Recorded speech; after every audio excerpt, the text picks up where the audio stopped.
The coffee had gone cold again. Richard Blackwood stared at the untouched cup sitting on his mahogany desk, watching steam rise from the dark liquid like ghosts in the morning light. 6 months. It had been 6 months since Elena left this world, and he still made 2 cups of coffee every morning out of habit. His fingers traced the edge of a framed photograph beside his laptop. Elena's bright smile looked back at him, frozen in time from their last vacation together in Tuscany. She had been laughing at something he said, her hand reaching toward the camera as if she could touch whoever would look at the picture later. He remembered that moment perfectly, the warm Italian sun, the smell of olive trees, the sound of her laughter echoing off ancient stone walls. Now, the only sounds in his Beverly Hills mansion were the soft footsteps of his household staff and the distant hum of traffic on Sunset Boulevard. The house felt enormous and empty, like a museum after closing time. Every room held memories that cut deeper than any physical pain he had ever experienced. Richard pushed back from his desk and walked to the floor-to-ceiling windows overlooking his garden. Elena had spent countless hours out there, her hands dirty from planting roses and arranging flower beds. She always said the garden was her therapy, her way of creating something beautiful in a world that often felt harsh and cold. The roses were still blooming, tended carefully by the groundskeeper, but they looked different now. Sadder somehow, as if they too missed her gentle touch. A soft knock interrupted his thoughts. James, his butler of 15 years, appeared in the doorway with the quiet dignity that had made him invaluable during these dark months. "Mr. Blackwood, your son called again. He's concerned about you missing the board meeting yesterday." Richard nodded without turning around. David meant well, but his son lived in New York with his own family and responsibilities. The tech company Richard had built from nothing could run itself for a while. His team of executives were capable people who knew what to do without his constant guidance. "Tell him I'll call him back later, James. And please, stop bringing me meals I won't eat. You're wasting good food." James hesitated at the doorway. "Sir, if I may say so, Mrs. Blackwood wouldn't want to see you like this. She always said you were at your best when you were taking care of others, not hiding away." The words hit Richard like a physical blow. Elena had indeed said that, many times over their 25 years of marriage. She used to tease him about being a contradiction, a tough businessman who melted whenever he saw someone in need. She had been the one to encourage his charitable giving, his scholarship programs, his quiet donations to causes that mattered. "I know what she would want, James, but she's not here to tell me anymore." After James left, Richard found himself wandering through rooms he rarely entered now. The formal dining room where they had hosted dinner parties for friends and business associates. The library where Elena would curl up with a book while he worked on his laptop nearby. The sunroom where she painted on weekend mornings, classical music playing softly in the background. He paused outside her art studio, his hand hovering over the doorknob. This room had become forbidden territory in his mind, too painful to enter. Through the frosted glass he could see the shapes of her easel and canvases, waiting patiently for an artist who would never return. The sound of a vacuum cleaner pulled him away from the studio door. Somewhere in the house the cleaning staff was working, maintaining the pristine condition Elena had always insisted upon. She believed a beautiful home was a gift to everyone who entered it, including the people who worked there. Richard had barely noticed the household staff lately. They moved through the house like shadows, doing their jobs with professional efficiency while giving him the space to grieve. There was James, of course, and Mrs. Chen the cook, who had been trying unsuccessfully to tempt his appetite with his favorite dishes. The groundskeeper came twice a week to maintain the gardens. And there were the housekeepers who rotated shifts to keep the large mansion spotless. One of them was new, he realized. A quiet woman who worked the early morning shift. He had glimpsed her a few times, always moving quickly, always focused on her tasks. She seemed to understand the heavy silence that had settled over the house and worked around it without disturbing the delicate balance of his grief. His phone buzzed with text messages from his daughter Catherine, who lived in Chicago with her husband and 2 young children. Like her brother, she worried about him constantly, calling every few days to check in. They both wanted him to sell the house to move somewhere smaller and less filled with memories. But this house was where Elena had been happiest. Leaving felt like abandoning her all over again. Richard returned to his study and tried to focus on emails from his company. Stock prices, quarterly reports, merger discussions, none of it seemed to matter anymore. The numbers on his screen blurred together as exhaustion settled over him like a heavy blanket. He had been sleeping poorly, often staying awake until dawn and then dozing fitfully in his chair. The house settled into its evening routine around him. He could hear James saying goodnight to the day staff, the soft closing of doors, the quiet efficiency of a household that ran itself. Elena had trained them well, creating systems that ensured everything would continue smoothly even when she wasn't there to oversee every detail. But she had never planned for this. She had never prepared him for a world without her laughter filling the empty spaces, without her gentle voice calling his name from another room, without her presence making everything feel possible and right. As darkness fell outside his windows, Richard remained in his chair, surrounded by the silence of a house that had forgotten how to be a home. Somewhere in the distance he could hear the faint sound of the new housekeeper finishing her evening tasks. He wondered briefly what her story was, what had brought her to work in his house of shadows and memories. Tomorrow would be another day of existing rather than living, another day of going through motions while feeling nothing inside. But tonight, like every night for the past 6 months, he would sit in this chair and remember what it felt like when love filled every corner of this beautiful, empty house. Sleep refused to come again. Richard stared at the ceiling of his bedroom, watching shadows from the security lights outside dance across the walls. The digital clock beside his bed glowed 2:47 a.m. in harsh red numbers. Another sleepless night in an endless string of them. He had tried everything. Warm milk, sleeping pills, meditation apps that Elena had downloaded on his phone months before she got sick. Nothing worked. His mind raced with memories, regrets, and the crushing weight of loneliness that seemed to grow heavier each day. Finally giving up on sleep, Richard pulled on his robe and slippers. He had taken to wandering the house during these dark hours, moving through rooms like a ghost haunting his own life. Sometimes he sat in the kitchen drinking coffee at 3 a.m. Other times he stood in the garden breathing the cool night air and trying to remember what peace felt like.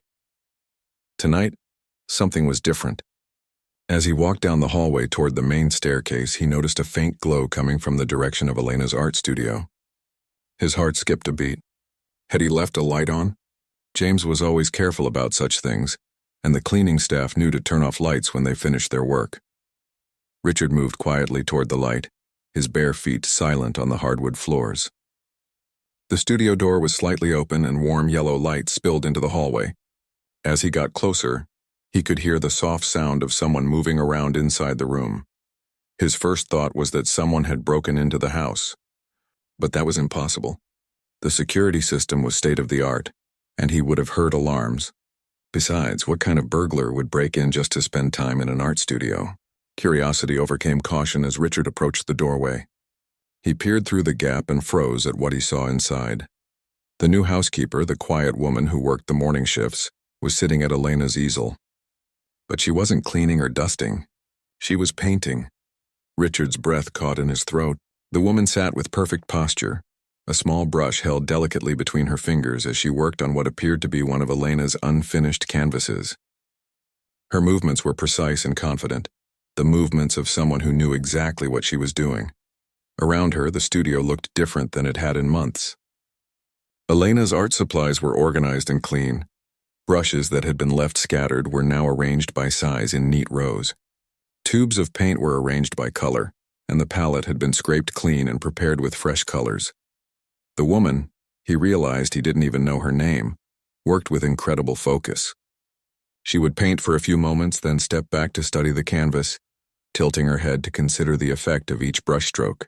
It was exactly how Elena used to work, the same dance between creation and evaluation that Richard had watched his wife perform countless times. What struck him most was the reverence in her movements.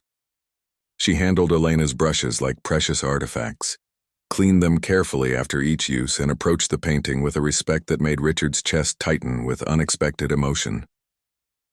He stood transfixed, watching the stranger bring new life to his wife's abandoned work. The painting had been sitting unfinished on the easel for over a year. Elena had been working on it during her last healthy months, before the cancer treatments made it too difficult for her to hold a brush steady. It was a landscape of their garden, painted from the studio window. Elena had captured the morning light falling across her favorite rose bushes, but she had never finished the sky or added the final details that would bring the scene to life. Now, under the careful hand of this mysterious woman, the painting was slowly becoming complete. The sky bloomed with soft blues and whites, and tiny details emerged in the flowers that made them seem to move in a gentle breeze. Richard must have made a sound, because suddenly the woman turned around. Her eyes went wide with shock and fear when she saw him standing in the doorway. She immediately stood up, nearly knocking over the easel in her haste. "Mr. Blackwood, I'm so sorry. I didn't mean... I was just..." Her English was accented, her voice shaking with panic. She began gathering up the brushes with trembling hands, clearly expecting to be fired on the spot. Paint smeared on her fingers as she tried to clean up quickly. "Please don't be angry. I know I shouldn't be here. The paintings needed help. The humidity, it was damaging them. I couldn't let them get ruined." Richard found his voice. "What's your name?" She paused in her frantic cleaning. "Rosa, sir. Rosa Santos. I've been working here for 3 weeks. I clean in the mornings, usually when you're sleeping. Rosa." He tested the name, then stepped fully into the studio. "What are you doing to my wife's painting?" Fresh tears filled her eyes. "I was trying to save it, Mr. Blackwood, and the others too, see?" She gestured around the room. For the first time, Richard really looked at the studio. Several of Elena's paintings that had been showing signs of deterioration were now carefully restored. Colors that had been fading were vibrant again. Small tears in canvases had been expertly repaired. "You did all this?" Rosa nodded miserably. "In my country, I worked with old paintings. I know how to fix them, how to protect them. When I saw your wife's beautiful work getting damaged, I couldn't just watch it happen. I used my own supplies. I didn't take anything." Richard moved closer to the easel, studying the painting she had been working on. The brushwork was flawless, perfectly matching Elena's style. If he hadn't seen Rosa working on it, he would have believed Elena had painted every stroke herself. "How do you know how to do this?" "I studied art restoration in Guatemala City. Before..." She trailed off, then straightened her shoulders. "Before my family had to come to America, I worked in a museum there for 5 years. And now you're cleaning houses." The blunt statement made Rosa flinch, but she nodded. "It's honest work, Mr. Blackwood, and it pays enough to help my children." Richard stared at the painting, his mind reeling. This woman, whom he had barely noticed in his own house, was a trained professional who had been quietly preserving his wife's artistic legacy while he wallowed in grief. "Why didn't you ask permission?" Rosa looked down at her paint-stained hands. "I tried to work only when you were sleeping or away from the house. I didn't want to disturb your grieving, and I wasn't sure you would understand. Most people, they see a housekeeper and think that's all I can be." The truth in her words stung. He had done exactly that, seen her as just another member of the cleaning staff, invisible and interchangeable. He had never bothered to learn her name or wonder about her background. "The painting," he said quietly. "How did you know how to finish it?" Rosa glanced at the canvas, then back at him. "Your wife had excellent technique. She understood light and shadow very well. I studied the other paintings in the room to understand her style, and I looked out the window to see what she was painting. The garden hasn't changed much." Richard felt something shift inside his chest, a crack in the wall of grief he had built around his heart. For months he had avoided this room because it hurt too much to see Elena's unfinished work. But Rosa had seen possibility where he had seen only loss. "Show me," he said suddenly. "Sir, show me what you've done. Explain it to me." Rosa hesitated, clearly unsure if this was a trap. But something in Richard's tone must have convinced her that his interest was genuine. She moved to the first painting she had restored, a still life of flowers from their garden. "This one had water damage in the corner," she said, pointing to an area that now looked perfect, "and the varnish was cracking. I had to clean it very carefully, then rebuild the damaged area layer by layer." As Rosa explained her work, Richard found himself truly looking at Elena's paintings for the first time since her death. Through Rosa's eyes, he saw not painful reminders of loss, but beautiful creations that deserved to be preserved and cherished. The night began to feel less dark, and the silence of the house less oppressive. In this room that had been locked away with his grief, life was quietly being restored by someone who understood the value of what had been left behind. The next evening, Richard found himself walking toward the art studio again. He had spent the entire day thinking about his conversation with Rosa, replaying her words and trying to understand how he had been so blind to what was happening in his own house. This time, he knocked gently on the studio door before entering. Rosa looked up from where she was carefully cleaning brushes, her face showing surprise and wariness. "May I come in?" he asked. She nodded quickly, setting down the brushes and wiping her hands on a cloth. "Of course, Mr. Blackwood, this is your house. Please sit down. I'd like to talk with you if that's all right." Rosa remained standing, clearly uncomfortable with the idea of sitting in his presence. Richard realized this was probably the longest conversation she had ever had with an employer. "I've been thinking about what you told me last night," he began. "About your background, your training. I'd like to know more." "I don't understand, sir." Richard gestured toward Elena's paintings, now glowing with renewed life under Rosa's care. "You have a gift. This isn't just cleaning or basic maintenance. This is professional-level art restoration. How did you end up working as a housekeeper?" Rosa's hands twisted together nervously. "It's not an interesting story, Mr. Blackwood. I think you're wrong about that. Please help me understand." She was quiet for a long moment, staring at the floor. When she finally spoke, her voice was soft and careful. "In Guatemala, I worked at the National Museum of Archaeology and Ethnology. I specialized in preserving colonial-era paintings and indigenous artifacts. It was my dream job. I had worked so hard to get there, studying for years, learning from the best conservators in Central America." Richard listened intently as Rosa's story unfolded. She told him about growing up in a small village outside Guatemala City, the daughter of a school teacher and a carpenter. Neither of her parents had any artistic training, but they recognized their daughter's talent early and sacrificed to send her to art school. "I was the first person in my family to go to university," Rosa continued. "My parents sold our family land to pay for my education. They believed in me that much." "What happened?" Rosa's expression darkened. "Violence. Political violence that affected everyone, but especially people who worked for the government or cultural institutions. My supervisor at the museum was threatened, then attacked. Other colleagues began disappearing or fleeing the country." She explained how armed groups had begun targeting intellectuals and professionals, anyone they saw as part of the educated class that might oppose them. The museum became a dangerous place to work. One day, someone left a note in my office. It said I had 1 week to stop working there, or my children would pay the price. Richard felt a chill run down his spine. "You have children?" "2. Ana is 12 and Miguel is 9. They're still in Guatemala with my mother." Rosa's voice broke slightly. "I haven't seen them in 8 months. The weight of her sacrifice hit Richard like a physical blow. This woman had left her children, her career, her entire life to come to America and work as a domestic servant in order to keep her family safe. "My husband was killed," Rosa continued quietly, "shot in the street for no reason except that he was married to someone they wanted to intimidate. After that, I knew we all had to leave, but I could only afford 1 plane ticket." Richard sank into a chair, overwhelmed by the magnitude of her loss. His own grief suddenly felt smaller in comparison to what Rosa had endured. "So you came here alone?" "I came to Los Angeles because I have a cousin here. She helped me find work. I send most of my money back to Guatemala to support my children and save for their travel documents. Someday I hope to bring them here." "How much do you send?" Rosa looked uncomfortable with the question. "Almost everything, sir. I keep just enough for rent and food." Richard thought about the small apartment address he had seen on Rosa's employment file. He made a mental note to look up the neighborhood later. Something in her tone suggested she was being modest about her living conditions. "Rosa, may I ask you something personal?" She nodded hesitantly. "When did you last eat a full meal?" The question clearly caught her off guard. She stammered for a moment before answering. "I eat, Mr. Blackwood. Mrs. Chen sometimes leaves extra food and I bring lunch from home." "That's not what I asked." Rosa's silence was answer enough. Richard remembered how he had noticed her working through lunch breaks, always declining when other staff members invited her to share meals.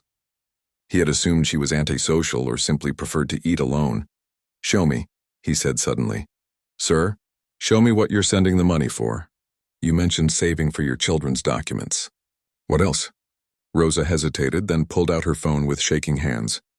She scrolled through photos and handed it to Richard. The screen showed a picture of 2 beautiful children, a girl with Rosa's eyes and a boy with a gap-toothed grin. "This is Ana and Miguel," she said softly. Richard scrolled through more photos. He saw images of the children in a small but clean house, then pictures that made him catch his breath. Groups of children gathered around easels and art supplies, painting murals on walls, creating sculptures from clay. "What is this?" "It's an art program I started in my village," Rosa explained, her voice growing stronger as she talked about something she was passionate about. "I use some of the money I earned to buy supplies for children who have no opportunities. Most of them have never held a paintbrush before." Richard continued scrolling, amazed by what he was seeing. The children's artwork was vibrant and full of life. Colorful paintings of birds and flowers, clay figures of animals, collaborative murals that covered entire walls. How many children? 43 now. It started with just Anna and Miguel, but word spread. Their teacher lets me use one of the school classrooms on weekends. Richard handed the phone back, his mind reeling. This woman, who was working as his housekeeper for minimum wage, was single-handedly funding an art program for dozens of children in Guatemala. She was skipping meals and living in poverty so that children in her homeland could experience the joy of creating art. "Rosa, why didn't you tell anyone about your background? About your qualifications?" She shrugged sadly. "Who would believe me? And even if they did, my degrees don't mean anything here. To get certified as a conservator in America, I would need to take classes, pay for examinations, complete internships. All of that cost money I don't have." "How much would it cost?" "I looked into it when I first arrived. With all the fees and living expenses while studying, probably $20,000, maybe more." Richard did quick math in his head. $20,000 was less than he spent on wine in a year. It was a rounding error in his monthly budget, but for Rosa it represented an impossible dream. "There's something else," Rosa said hesitantly. "About your wife's paintings. What about them?" "When I researched art conservation programs in Los Angeles, I saw Mrs. Blackwood's name listed as a benefactor for several scholarship funds. She supported emerging artists and helped people get training they couldn't otherwise afford." Richard felt his breath catch.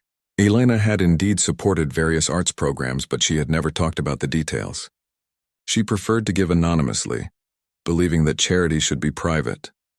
"I think," Rosa continued carefully, "that Mrs. Blackwood would have wanted her artwork to inspire other people to create, not just to sit in a room where no one could see it." The truth of her words hit Richard with unexpected force. Elena had always believed art should be shared, that beauty was meant to bring people together. She would have been horrified to know her paintings were locked away in a room he couldn't bear to enter. But Rosa had entered that room. Rosa had seen the value in preserving Elena's work, not for selfish reasons, but because she understood that art has the power to touch lives and inspire others. As Richard looked at this remarkable woman, who had sacrificed everything to nurture creativity in others, he began to understand that his encounter with Rosa was no coincidence. Somehow, Elena's spirit had led them to each other. Richard couldn't sleep again that night, but this time his restlessness came from excitement rather than grief. His mind raced with possibilities as he thought about Rosa's story, and her remarkable dedication to helping others despite her own struggles. By morning, he had made a decision that surprised even him. He found Rosa in the kitchen at 6 a.m., quietly preparing for her cleaning duties while Mrs. Chen prepared breakfast. Rosa looked startled to see him up so early. "Mr. Blackwood, did you need something?" "Yes," he said. "I need to make you an offer." Rosa glanced nervously at Mrs. Chen, who pretended not to be listening while she arranged fruit on a plate. "An offer, sir?" Richard had rehearsed this conversation in his head, but now that the moment was here, he felt unexpectedly nervous. "I want to help you get your conservation certification here in America. I'll pay for all the classes, examinations, and living expenses while you study." Rosa stared at him as if he had spoken in a foreign language. "I don't understand." "In exchange, I'd like you to help me with something. Elena left behind over 60 paintings and sketches. Many of them need the kind of professional care you've been providing. I want to catalog her entire collection properly, preserve everything that needs attention, and eventually—" He paused, the next words feeling both scary and right. "Eventually, I want to share her work with the world." "Mr. Blackwood, I can't accept such a generous offer. It's too much. Rosa, you've been working for 3 weeks to preserve my wife's artwork. You've been doing professional-level restoration work while I paid you minimum wage to clean bathrooms. If anyone owes anyone anything, it's me who owes you." Rosa shook her head vigorously. "I didn't do it for money. I did it because the paintings are beautiful, and beautiful things should be protected. I know, Richard said gently. That's exactly why I'm making this offer. Elena would have wanted her art to be cared for by someone who truly understands its value. Over the next hour, Richard outlined his proposal. Rosa would transition from housekeeper to art conservator and curator. He would cover all her certification costs and pay her a proper salary while she studied. In return, she would help him create a comprehensive catalog of Elena's work and prepare it for eventual public display. But what about my children? Rosa asked. And the art program? Richard had thought about this too. How much do you send to Guatemala each month? About $800. Your new salary will be significantly more than that. You'll be able to send money home and still live comfortably here. As for the art program, Richard paused, remembering the photos of those bright young faces. I'd like to help with that too. Rosa's eyes filled with tears. Mr. Blackwood, why are you doing this? It was a fair question, and Richard found himself really thinking about the answer. Because yesterday I was a man sitting alone in a house full of beautiful things I couldn't bear to look at. Today, thanks to you, I'm remembering what my wife always believed, that art has the power to heal and inspire. I want to honor that belief. The conversation continued over several days. Rosa was overwhelmed by the generosity of the offer and insisted on understanding every detail before accepting. She wanted to make sure she could fulfill her end of the agreement properly. Richard used the time to research art conservation programs in Los Angeles. He spoke with professors at UCLA and USC, learning about certification requirements and finding the best possible educational path for Rosa's unique situation. What surprised him was how much he enjoyed these conversations. For the first time in months, he was thinking about something other than his loss. He was planning, problem-solving, and looking toward the future. When Rosa finally accepted his offer, Richard felt something he hadn't experienced since Elena's death: genuine happiness. They began working together in the studio every evening after Rosa finished her certification classes. She had enrolled in an accelerated program that would allow her to complete her American certification in 18 months instead of the usual 3 years. As they worked side by side, cataloging and examining Elena's paintings, Richard found himself sharing stories about his wife that he had kept locked inside since her death.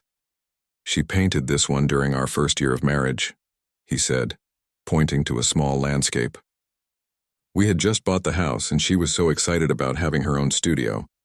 She would disappear in here for hours, and I would have to bring her sandwiches because she forgot to eat. Rosa smiled as she examined the brushwork. She had wonderful control. See how she used thick paint for the tree trunks but thin washes for the sky? That takes real skill. She was completely self-taught, Richard said proudly. She said formal training might make her paint like everyone else and she wanted to paint like herself.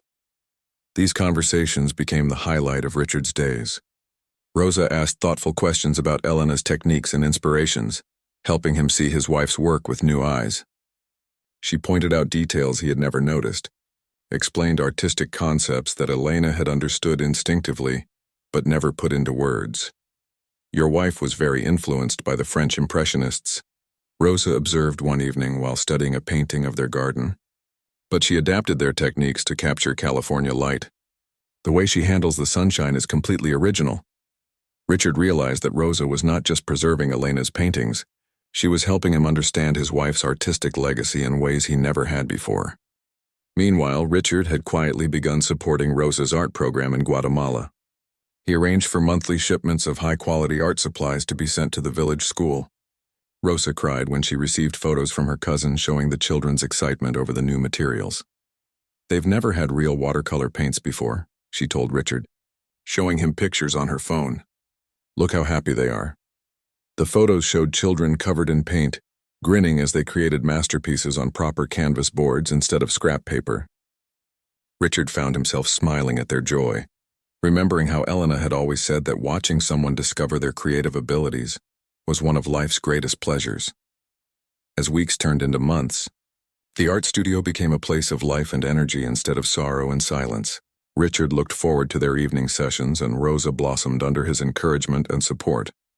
I have an idea, Richard said one evening as they finished cataloging another group of paintings. What if we don't just preserve Elena's work? What if we use it to help other artists the way Elena always wanted to? Rosa looked up from the conservation notes she was writing. What do you mean? A foundation. We could create a foundation in Elena's name that supports emerging artists and art education programs. Your village program could be our first official project. Rosa's eyes widened. Mr. Blackwood, that would be amazing. But it would be so much work. I have more money than I could spend in 10 lifetimes, Richard said simply. And you have the knowledge and passion to make sure it's used properly. Elena always said her greatest regret was that she hadn't done more to help young artists. This could be her legacy. As they continued planning, Richard realized that his partnership with Rosa had given him something he thought he had lost forever, a sense of purpose. For the first time since Elena's death, he was excited about the future and the good they could do together. The quiet housekeeper who had been invisible to him just months before had become his collaborator, his teacher, and his inspiration. Together they were creating something beautiful from the ashes of grief. It was Rosa's final evening as a student.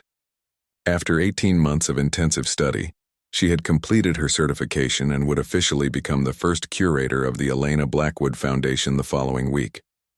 Richard had planned a small celebration dinner, just the two of them in the studio surrounded by the paintings that had brought them together.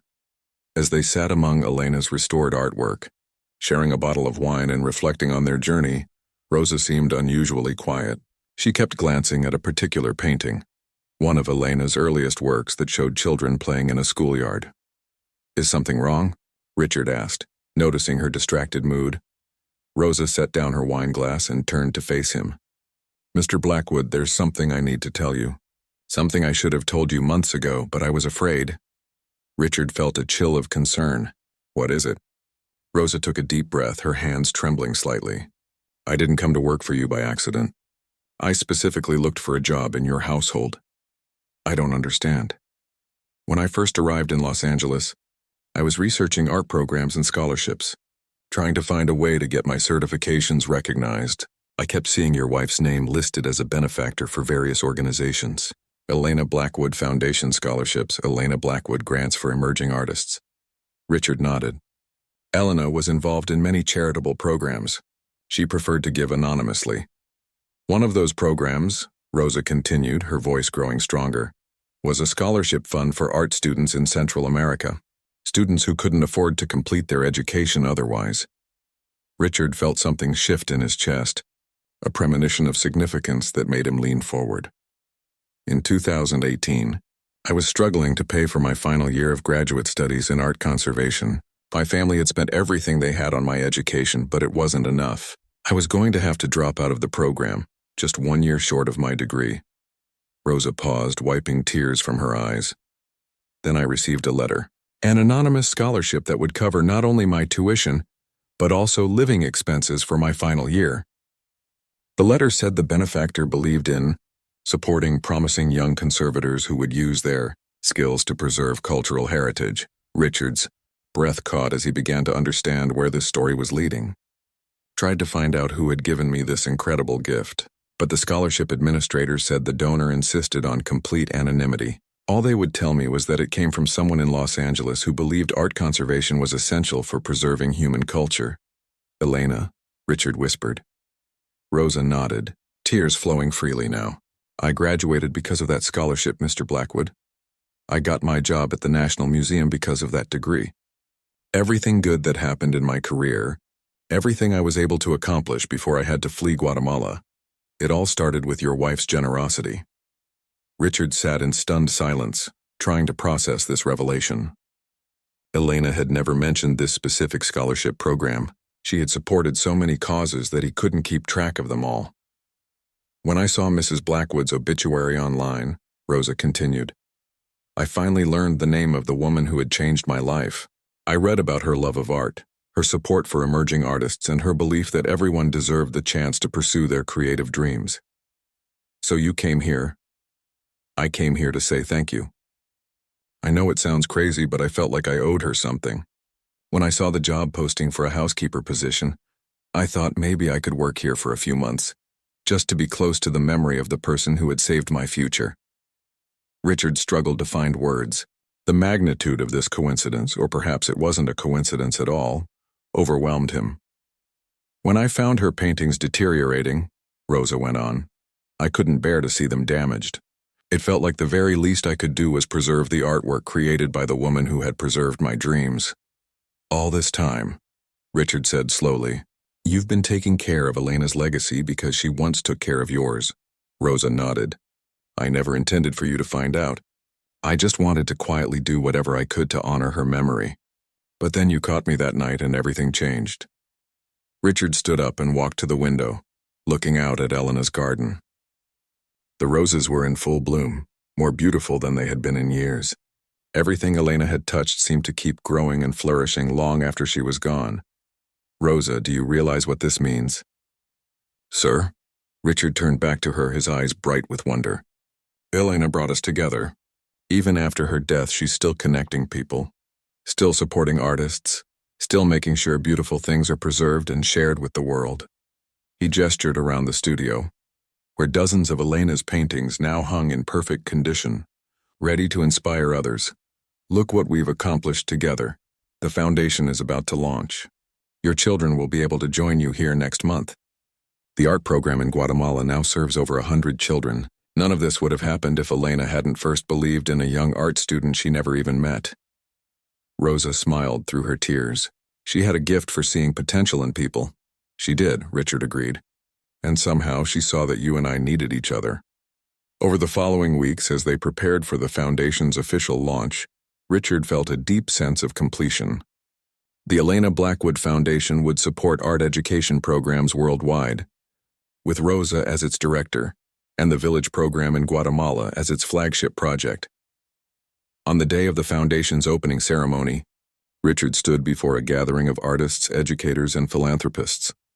Behind him hung a dozen of Elena's most beautiful paintings, restored to their full glory and finally being shared with the world. My wife Elena believed that art has the power to heal, to inspire, and to connect us across all boundaries, he said to the assembled crowd. She also believed that when we invest in artists, we invest in the future of human creativity and hope. He gestured toward Rosa, who stood beside a display of artwork created by the children in Guatemala. This foundation exists because of a chain of generosity that began with Elena's anonymous gift to a young art student. That student grew up to become the conservator who preserved Elena's artistic legacy. And together we're continuing the cycle of support that Elena started. As applause filled the gallery, Richard looked at Rosa and saw Elena's spirit living on through her work. The quiet housekeeper who had once seemed invisible had become the bridge between Elena's past generosity and a future filled with new possibilities for young artists around the world. Later that evening, after all the guests had gone home, Richard and Rosa sat in the now empty gallery, surrounded by Elena's paintings and the children's artwork from Guatemala. Do you think she knew? Rosa asked. Do you think Elena somehow knew that helping me would lead to all this? Richard considered the question as he looked at his wife's self-portrait, her eyes seeming to twinkle with secret knowledge. I think Elena understood something that took me much longer to learn, he said finally. Every act of kindness creates ripples that spread far beyond what we can see. She planted seeds of hope without ever knowing what would grow from them. As they sat in comfortable silence, Richard realized that his journey through grief had led him to something he never expected, a deeper understanding of love itself. Elena's love hadn't ended with her death. It had transformed into something larger, touching lives she never met and creating beauty she never imagined. The billionaire who had once hidden in his empty mansion now spent his days helping others find their creative voices. The housekeeper who had sacrificed everything for her children's future now directed a foundation that would support thousands of young artists. And somewhere in Guatemala, over 100 children painted murals and sculpted dreams, never knowing that their art supplies came from a love story that had transcended death itself.